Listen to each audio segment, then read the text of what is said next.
Bismillahirrahmanirrahim. Assalamualaikum warahmatullahi wabarakatuh. Saudaraku yang dirahmati Allah Subhanahu wa taala, pada kesempatan kali ini kita akan membahas tentang fikih sholat Jumat. Apa saja poin-poin yang akan kita bahas? Yang pertama yaitu keutamaan hari Jumat, hari yang penuh berkah. Nabi Shallallahu Alaihi Wasallam bersabda, hari terbaik di mana matahari terbit di dalamnya adalah hari Jumat. Pada hari itu Nabi Adam alaihissalam diciptakan, dimasukkan ke dalam surga, dikeluarkan daripadanya, dan kiamat tidak terjadi kecuali di hari Jumat. Hadis riwayat Imam Muslim. Berikutnya, waktu mustajab untuk berdoa. Nabi Shallallahu Alaihi Wasallam bersabda, di hari Jumat itu terdapat satu waktu yang jika seorang muslim melakukan sholat di dalamnya dan memohon sesuatu kepada Allah, niscaya permintaannya akan dikabulkan. Lalu beliau memberi isyarat dengan tangannya yang menunjukkan sedikitnya waktu itu. Hadis riwayat Imam Bukhari dan Muslim. Berikutnya, hari diperintahkan sholat Jumat. Nabi SAW bersabda, hendaklah kaum-kaum itu berhenti dari meninggalkan sholat Jumat, atau jika tidak, Allah pasti akan mengunci mereka. Kemudian mereka pasti menjadi orang-orang yang lalai. Hadis riwayat Imam Muslim.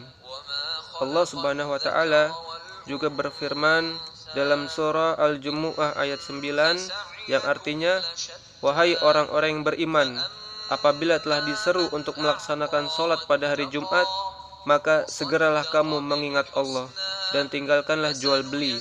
Yang demikian itu lebih baik bagimu jika kamu mengetahui. Selanjutnya, diampuninya dosa-dosa. Barang siapa berwudu, kemudian memperbaiki wudunya, lantas berangkat sholat Jumat, dekat dengan imam, dan mendengarkan khutbahnya dengan baik, maka dosanya di antara hari tersebut sampai Jumat berikutnya diampuni oleh Allah Subhanahu wa taala. Hadis riwayat Imam Muslim. Poin berikutnya yaitu hukum sholat Jumat. Hukum sholat Jumat diwajibkan bagi kaum muslim, balik dan berakal. Nabi SAW bersabda yang artinya, Jumat itu hak yang wajib bagi setiap muslim dengan berjamaah, kecuali 4 orang, yaitu budak, wanita, anak kecil, dan orang yang sakit. Hadis riwayat Abu Daud. Poin berikutnya yaitu khutbah Jumat dan hukumnya. Khutbah Jumat adalah perkataan yang mengandung mau'izah dan tuntunan ibadah yang disampaikan oleh khatib dengan syarat yang telah ditentukan dan menjadi rukun. Khutbah Jumat terbagi menjadi 2, yang antara keduanya ada waktu istirahat yang singkat, dan khutbah ini dilakukan sebelum sholat Jumat. Menurut jumhur ulama bersepakat bahwasanya khutbah Jumat itu hukumnya adalah wajib. Syarat khutbah Jumat diantaranya, pertama, khutbah harus dilakukan sebelum sholat Jumat. Yang kedua, khatib harus seorang muslim, laki-laki, balik, berakal, suci dari hadas, najis, dan menutup aurat. Ketiga, khutbah disampaikan pada hari Jumat di waktu zuhur di hadapan para jamaah yang menjadikan terlaksananya sholat Jumat, dan harus dengan suara yang lantang dan jelas demi tercapainya faidah sholat Jumat. 4. Antara khutbah dan sholat Jumat tidak terpotong terlalu lama, sehingga setelah khutbah harus langsung dilaksanakan sholat Jumat. Kelima, rukun-rukun khutbah mesti dibaca berbahasa Arab, meliputi bacaan hamdalah, sholawat, pesan takwa, bacaan ayat suci Al-Quran, dan bacaan doa untuk kaum muslimin. Adapun isi khutbah boleh disampaikan menggunakan bahasa selain Arab. Dan yang keenam, dilakukan dengan berdiri. Berikutnya, rukun khutbah Jumat. Yang pertama, melakukan pujian untuk Allah Subhanahu wa taala. Alhamdulillahirabbil alamin.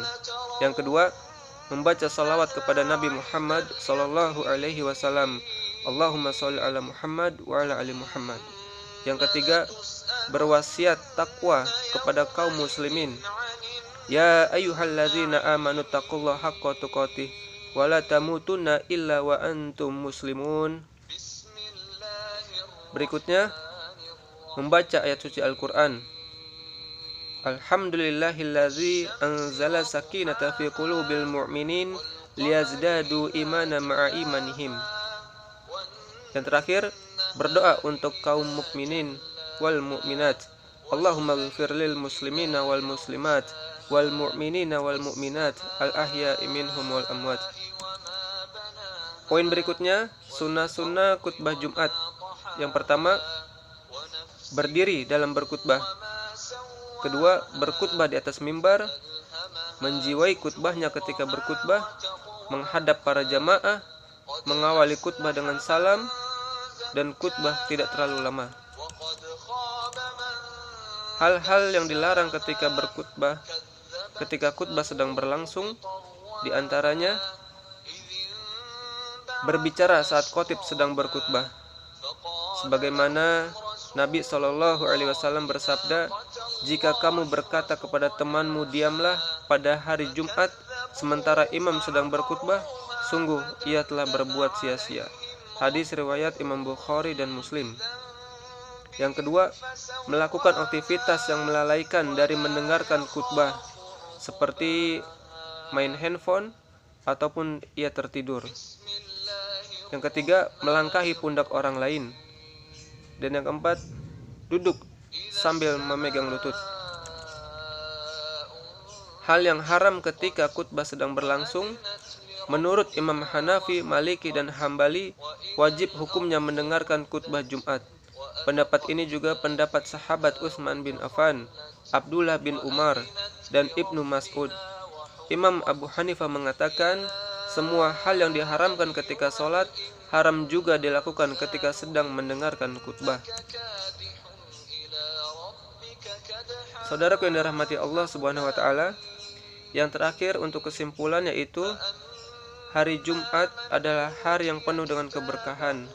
Nabi SAW menganjurkan kepada kita semua untuk memperbanyak amal-amal soleh, memperbanyak amalan-amalan sunnah, di antaranya membaca surah Al-Kahfi, memperbanyak sholawat, dan mandi sebelum sholat Jumat, memakai pakaian yang terbaik, memakai wangi-wangian, mencukur rambut, dan lain sebagainya. Semoga Allah Subhanahu wa taala memberikan kita keberkahan di sepanjang hari kita, di sepanjang waktu kita. Amin amin ya rabbal alamin. Akhirul kalam, wallahu a'lam bishawab. Subhanakallahumma wa bihamdik, asyhadu an la ilaha illa anta, astaghfiruka wa atubu ilaik. Wassalamualaikum warahmatullahi wabarakatuh.